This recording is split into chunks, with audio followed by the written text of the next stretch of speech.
माहेरून 1,00,000 रुपये आणावेत यासाठी विवाहितेचा छळ, पतीसह सासरच्या चौघांविरुद्ध गुन्हा दाखल. बदनापूर प्रतिनिधी घर बांधकामासाठी माहेरून 1,00,000 रुपये घेऊन ये अशी मागणी करत एका विवाहितेचा शारीरिक व मानसिक छळ केल्याची धक्कादायक घटना समोर आली आहे. या प्रकरणी पीडित महिलेने बदनापूर पोलीस ठाण्यात पतीसह सासरच्या 4 जणांविरुद्ध फिर्याद दिली असून पोलिसांनी गुन्हा दाखल केला आहे. अंजना गुणाजी गाडेकर असे पीडित विवाहितेचे नाव आहे. त्यांनी आपल्या भावासोबत पोलीस ठाण्यात येऊन दिलेल्या फिर्यादीनुसार लग्नानंतर सुरुवातीचे 1 वर्ष त्यांना सासरच्यांनी चांगली वागणूक दिली. मात्र त्यानंतर पती गुणाजी अंकुश गाडेकर, सासरे अंकुश रेवाजी गाडेकर, सासू राहीबाई गाडेकर आणि दीर सोनाजी गाडेकर यांनी किरकोळ कारणावरून त्रास देण्यास सुरुवात केली. नेमकी घटना काय? काही दिवसांपूर्वी पीडितेच्या पतीने घर बांधण्यासाठी माहेरून 1,00,000 रुपये घेऊन ये असा तगादा लावला.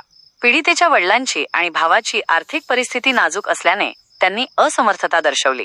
याचा राग मनात धरून सासरच्या मंडळींनी त्यांना वारंवार मारहाण करत मानसिक त्रास दिला. फिर्यादीत नमूद केल्यानुसार पतीने, जर पैसे आणले नाहीस तर माझे दुसऱ्या स्त्रियांसोबत संबंध आहेत, तू नांदली नाहीस तरी चालेल अशी धमकी देत चारित्र्यावरही संशय घेतला. केवळ कुटुंबाच्या अब्रूपोटी पीडितेने हा त्रास सहन केला आणि पालकांच्या समजुतीनंतर त्या पुन्हा नांदायला गेल्या. देवाच्या नावाखाली हे सगळं साम्राज्य चालवतोय. तो सगळ्यांना जर बघण्याच्या दृष्टीने जर त्याच्याकडे आपण बघितलं तर तो सगळ्यांना लुटतोय, गोरगरीब लोकांना. त्या आधारावर त्याच्याकडे थोडासा पैसा पण जास्त झालाय. त्याच्यामुळे हा माझ्या बहिणीला, गरीब मुलीला त्रास देतोय. त्यांनी 2-3 वेळा तिला जीवे मारण्याचा प्रयत्न सुद्धा केला. एकदा त्यांनी जहर पाजला तिला.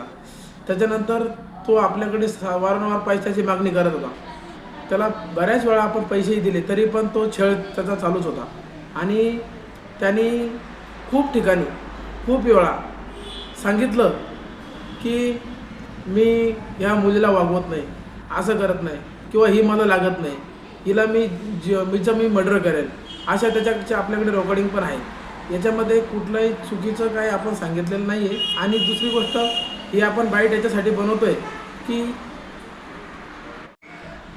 आपण आपल्या मेवण्याच्या गावाला गेले असेल, तो साधू व्यवसायात असेल किंवा साधू व्यवसाय असेल, तर अशा वेळेस गेल्यानंतर तुम्हाला तिथं काय नात्रामध्ये आलेलं आहे, असे तर आपल्याजवळ काही समजा फोटो आहे का? हो, फोटो पण आहे.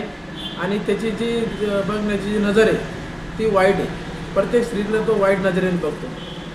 आणि बऱ्याच स्त्रींना तो एकटा पण बोलतो, साईडला घेतो, बोलतो.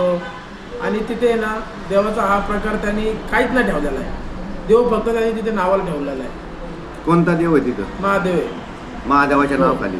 अगोदर तो चांगली भक्ती करायचा, पण त्याच्याकडे पैसा वाढत गेला. देवानी देणगी देत गेले. लोक, गरीब लोक त्याला बळबळले. तेव्हापासून त्याला गुरमी चढली. त्याचं काय नाव आहे? गुणाजी गाडेकर.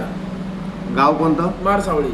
मारसावळी. हो. तालुका फुलंब्री. तालुका फुलंब्री, जिल्हा संभाजीनगर. आणि त्याचं मंदिर कुठे आहे? त्याचं मंदिर मारसावळीला गावाच्या अगोदर आहे. गावाच्या कोण्या दिशेला? डाव्या दिशेला. डाव्या दिशेला. हो, घाटाच्या बाजूला.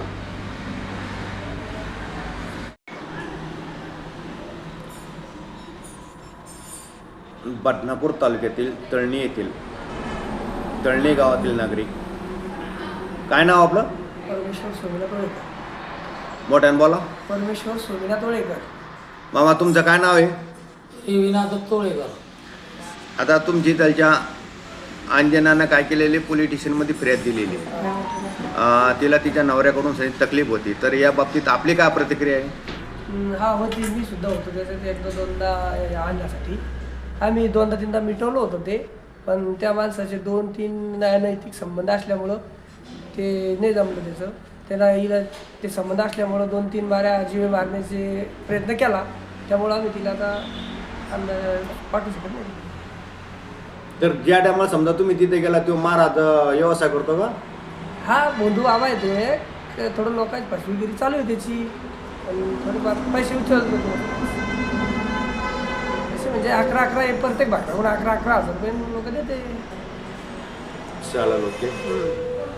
काय नाही मामा आपलं? विनायक तोळेकर. आता आपल्या गावातल्या मुलीला असा त्रास व्हायला लागलेला आहे, या बाबतीत काय प्रतिक्रिया? असं व्हायला नाही पाहिजे. ते काहीतरी फसवागिरी.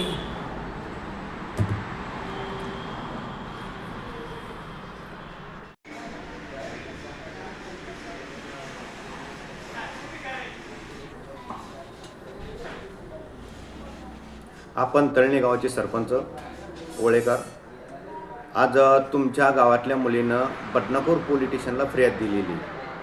या मुलीला तिच्या पतीनं मानसिक त्रास देणं, पैसे मागवणं, काही अनैतिक संबंधाचा विषय या फिर्यादीमध्ये नमूद केलेला आहे. तर आपली काय प्रतिक्रिया आहे याबाबत?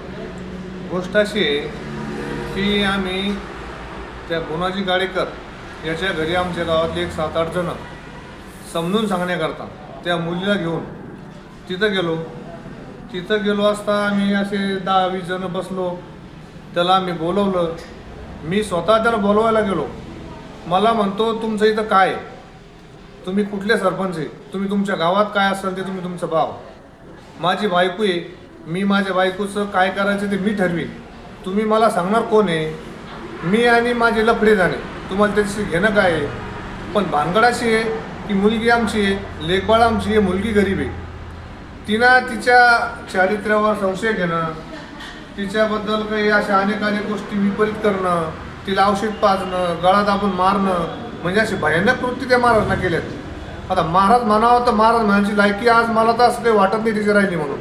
काय तिचे नखरे, कोण्या अनेक इतर मुलीशी ब्लॅकमेल करणं, त्याच्याबद्दल हिला असं छेडछाड करून असं अनैतिक संबंधासारखं दुसऱ्या याच्याशी हे करणं, म्हणजे असे भरपूर त्याचे लफडे.